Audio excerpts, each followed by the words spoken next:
तो श्रेणी क्रम संयोजन के बाद अब पार्श्व क्रम संयोजन शुरू करते हैं। तो पार्श्व क्रम संयोजन कुछ है नहीं, सिंपल, बहुत सिंपल। 3 रेजिस्टेंसेज लिए, पहले हम बता चुके हैं, इसीलिए ज्यादा डिटेल में बताएंगे नहीं, मतलब रेजिस्टेंसेज के बारे में। तो एक रेजिस्टेंस R1, R2, R3। तो पार्श्व क्रम में संयोजन बोलने का मतलब क्या है कि 1, 2, 3 जो रेजिस्टेंसेज है, तीनों का 2-2 सिरा होगा ना। इसका पहला सिरा, दूसरा सिरा, इसका पहला सिरा, दूसरा सिरा, इसका पहला सिरा, दूसरा सिरा। तो अगर तीनों का पहला सिरा को एक साथ और तीनों का दूसरा सिरा को एक साथ जोड़ दो तो वो होता है एक पार्श्व क्रम संयोजन। अगर 4 होता तो यही करते हैं, एक रेजिस्टेंस यहाँ ले लेते हैं और फिर उसको भी ऐसे जोड़ देते हैं। सिंपल सा चीज है ना। तो ये हो गया पार्श्व क्रम संयोजन। अब इसका वैसे तुल्य प्रतिरोध, तुल्य प्रतिरोध बोलने का मतलब अगर तीनों के बदले हम एक रेजिस्टेंस लिख पाए तो उसको बोलेंगे तीनों का तुल्य प्रतिरोध। जैसे कि यहाँ इस डायग्राम में है, तीनों के एवज में एक रेजिस्टेंस हम लिख दें, आर इक्विवेलेंट, मतलब तुल्य प्रतिरोध। ठीक है, अब वही है, डेरिवेशन करना है। डेरिवेशन मतलब आपको तुल्य प्रतिरोध निकालना है। तो तुल्य प्रतिरोध निकालने के लिए हम क्या करेंगे, इसको एक हम वोल्टेज सप्लाई से कनेक्ट करेंगे। ये है मेरा वोल्टेज सप्लाई, ठीक है, जो वी से डिनोटेड है। अब जैसे ही इसको हम वोल्टेज सप्लाई से कनेक्ट करेंगे तो मेरा एक करंट फ्लो होना शुरू हो जाएगा। वो करंट को यहाँ किससे दिखाया गया है, आई से दिखाया गया है, तो यहाँ आई गया। अब एक चीज दिमाग में रखिए कि जो मेरा श्रेणी क्रम संयोजन था उसमें क्या होता था कि जो तीनों रेजिस्टेंसेज होते थे, तीनों से सेम करंट फ्लो होता था, है ना। तीनों से सेम करंट फ्लो होता था।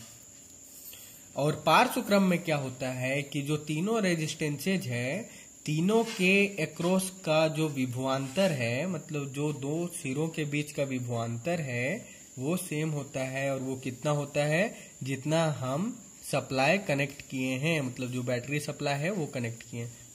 आइए इसको थोड़ा अच्छे से समझा देता हूं। जैसे हमको ई रेजिस्टेंस R1 के अक्रॉस, मतलब इसमें कितना विभवांतर है ये पता करना है। मान के चलिए इसके बीच में विभवांतर V1 मानते, ठीक है।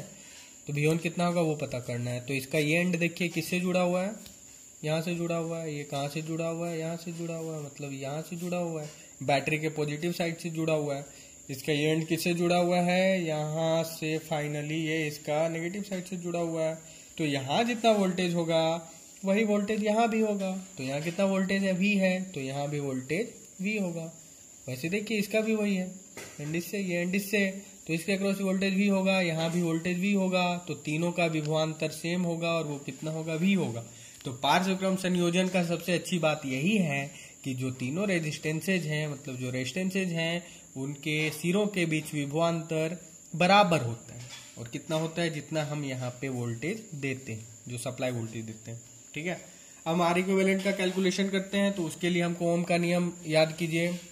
ओम का नियम I = V/R, हम इसी को यूज करेंगे जो कहते हो। अब कैसे यूज करेंगे देखिए।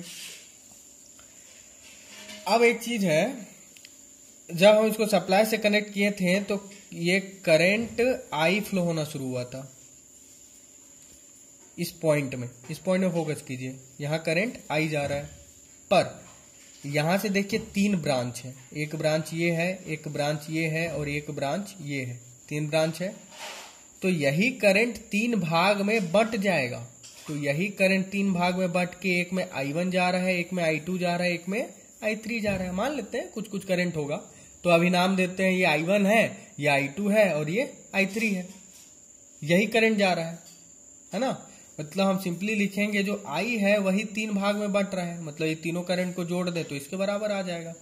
Means I = I1 + I2 + I3, मतलब तीनों को जोड़ दो तो हमको I मिल जाएगा। सिंपल सा चीज है ना। अब देखिए ओम का नियम क्या बोलता था, जो करंट होता है वो विभवांतर और प्रतिरोध का, मतलब डिवीजन कर दो, विभवांतर का प्रतिरोध से डिवीजन कर दो, भाग दे दो, तो हमको क्या मिल जाएगा, करंट मिल जाएगा। तो यहां देखिए इस रेजिस्टेंस के अक्रॉस जो करंट जा रहा है I1, इसको निकालने के लिए हम क्या करेंगे, यहां जो विभवांतर है और ये जो रेजिस्टेंस है तो उनको डिवाइड कर देंगे। तो यहां देखिए I1 को क्या लिखें, V, वोल्टेज V, इसके अक्रॉस भी वोल्टेज V, तो V/R1, चूंकि रेजिस्टेंस R1 है। वैसे I2 को क्या लिखेंगे, I2 को लिखेंगे इसके अक्रॉस जो वोल्टेज है मतलब V, और इसका जो रेजिस्टेंस है मतलब R2, तो I2 को V/R2। वैसे ही I3 लिखना है तो यहाँ कितना वोल्टेज है, V है, और रेजिस्टेंस कितना R3 है, तो V/R3। तो I1 I2 I3 का वैल्यू निकाल लिए, तो हमको I1 मिल गया, I2 मिल गया और I3 मिल गया। हमको निकालना क्या है, I निकालने के लिए हम इसका सिंप्लीफाइड सर्किट में आते हैं, मतलब ये तीनों का हम तुल्य प्रतिरोध यहाँ पे R इक्विवेलेंट लिख दिए, ठीक है ना, और जो का त्यों छोड़ दिए, V को भी छोड़ दिए, जो करंट आई जा रहा है वो करंट आई जा रहा है, ठीक है, कोई दिक्कत नहीं है। अब ओम का नियम से हमको क्या पता है, I = V/R होता है, तो वैसे ही I यहाँ भी कितना है जी, दोनों के बीच में वोल्टेज कितना है, यहाँ और यहाँ जो रेजिस्टेंस के अक्रॉस का वोल्टेज है, जो विभवांतर है, देखो प्लस साइड यहाँ से कनेक्टेड है, नेगेटिव साइड यहाँ से कनेक्टेड है, तो इसके अक्रॉस भी वोल्टेज भी होगा, तो V होगा, तो I = V/R इक्विवेलेंट, क्योंकि रेजिस्टेंस R इक्विवेलेंट है, तो I = V/R इक्विवेलेंट। तो हमको सबका वैल्यू मिल गया ना, I का वैल्यू भी मिल गया, तो सबको सिंपल पुट करते हैं। अब I के जगह हम क्या पुट करेंगे, V/R इक्विवेलेंट, तो V/R इक्विवेलेंट लिख दिए। I1 के जगह V/R1 V/R1, I2 के जगह V/R2 V/R2, I3 के जगह V/R3 V/R3। अब कुछ नहीं है, सिंपल कॉमन करके काट देना है, V/R इक्विवेलेंट को V/R इक्विवेलेंट ही रहने दिए। यहाँ से तीनों में V है, इसीलिए V को कॉमन कर लिया, V को कॉमन करेंगे तो यहाँ कितना बचेगा, 1/R1, तो 1/R1, यहाँ 1/R2 1/R2, यहाँ 1/R3, तो 1/R3। अब कॉमन कर लिए थे, दोनों को काट दीजिए, तो फाइनली हमको क्या मिल गया, 1/R इक्विवेलेंट, R इक्विवेलेंट है ना, तो 1 बचे यहाँ R इक्विवेलेंट, तो 1/R equivalent = 1/R1 + 1/R2 + 1/R3। तो यही आपका तुल्य प्रतिरोध हो गया। तुल्य प्रतिरोध क्या हो गया, R इक्विवेलेंट, है ना। तो ये आपका तुल्य प्रतिरोध का समीकरण हो गया, इसको याद रखिएगा। अगले क्लासेस में मैं इसके आगे का चीज बताऊंगा, फिलहाल के लिए यहीं पे समाप्त करते हैं।